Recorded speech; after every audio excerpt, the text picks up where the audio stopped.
You see they do that thing? Oh yeah.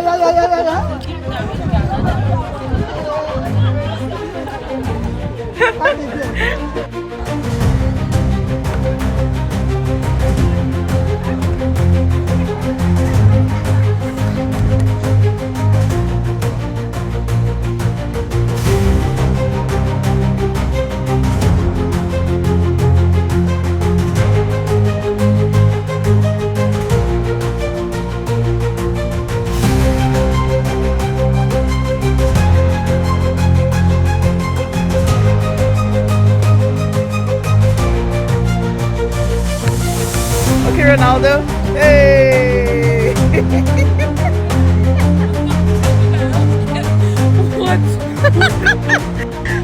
She's never done that before in her life. Hey, Ronaldo, brother.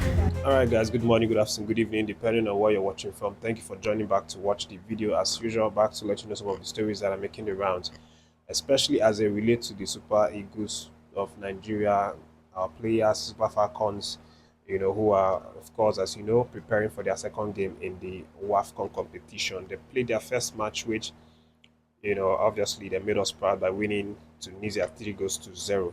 But again, they have their next match coming up on Thursday night, 8 p.m. It's the time for that one against Botswana. Botswana is going to be a little bit more of a test compared to the Tunisian side. We saw their first game against Algeria. It was a very tight game.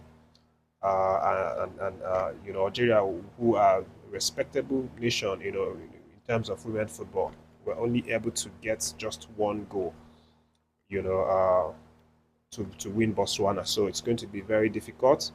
But again, Super Falcons, I expect them to get the result for that game and top the group at the end of match day 3. So their training is going really well, as you can tell from the video. Although they are having a lot of fun, Chamaka Nadozie being the clown of the team.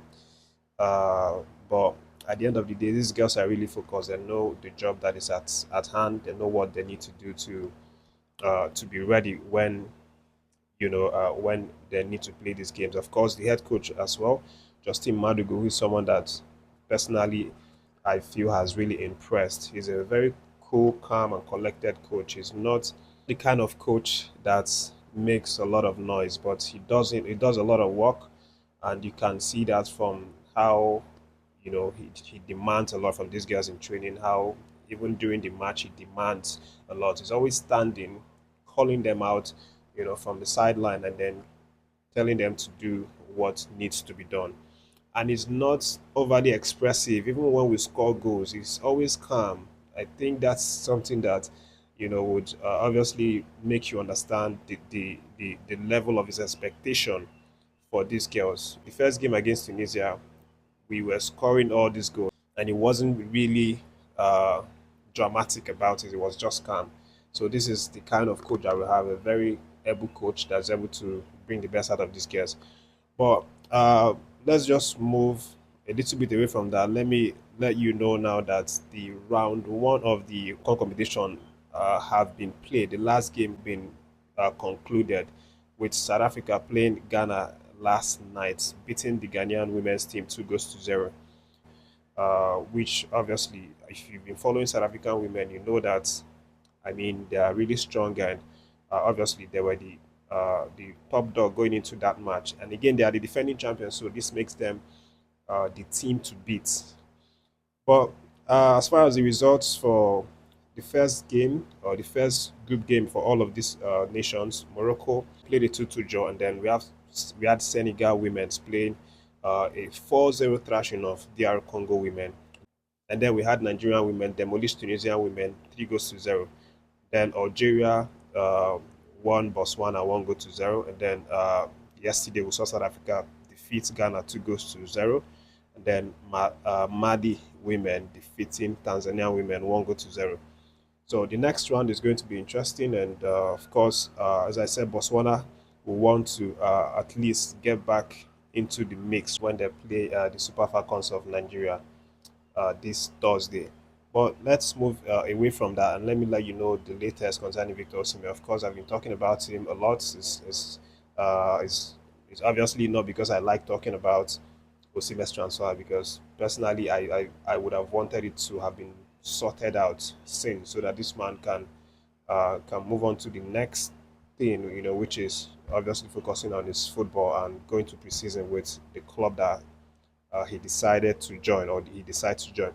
But as it stands now, the latest coming out from Osimhen is that he has reportedly told Galatasaray that they should hurry up and uh, you know, try and meet the demands of Napoli so that he will join them, because obviously he wants now to join the Galatasaray team ahead of the Al Hilal team. So he's now coming out, according to a publication in Turkey, to tell them that they should please hurry up, that he doesn't want them to delay beyond July 15th, because it seems like July 15th is when Napoli have given, or the timeline that Napoli has given Galatasaray to agree a deal to pay up for Osimhen or risk, losing him to Al Hilal.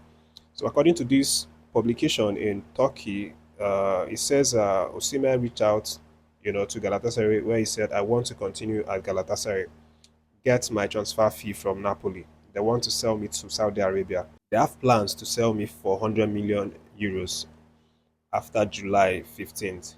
So this is what this publication is saying that Osimhen said to Galatasaray. Of course, there's no way of confirming if Osimhen actually said these things, but it's a relatively respectable publication that said these things.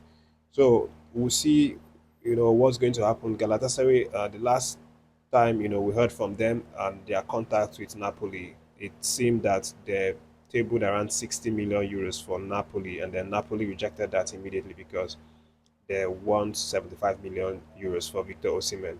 So Galatasaray are still in the mix. They are still trying to uh, conjure some sort of plan to see how they can settle with Napoli. So Galatasaray new plan right now is that they are trying to talk to Napoli and see if it's possible for them to spread Osimhen's payments plan across 3 seasons, paying Napoli 25 million euros per season for 3 seasons. That's going to be 75 million euros.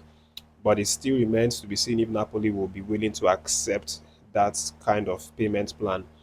And I think personally, it might be very difficult for Napoli to accept this kind of payment plan, especially when you have the likes of Al Hilal with the money bag ready, uh, to swoop in and pay complete money, or even pay extra, to get Victor Osimhen. So that's what's currently happening right now in the Osimhen transfer saga. But Osimhen is actually still kind of expecting a bid from Man United, or any top club in the EPL, maybe even Liverpool, because at some point they wanted to to to come into the deal, because obviously they lost a very very good player in the attacking area and they want to fill that void. So it could still change. It could still be very dramatic, in the coming days if maybe Man U decides to jump into the pursuit of Osimhen, or even Liverpool. But we'll see what happens.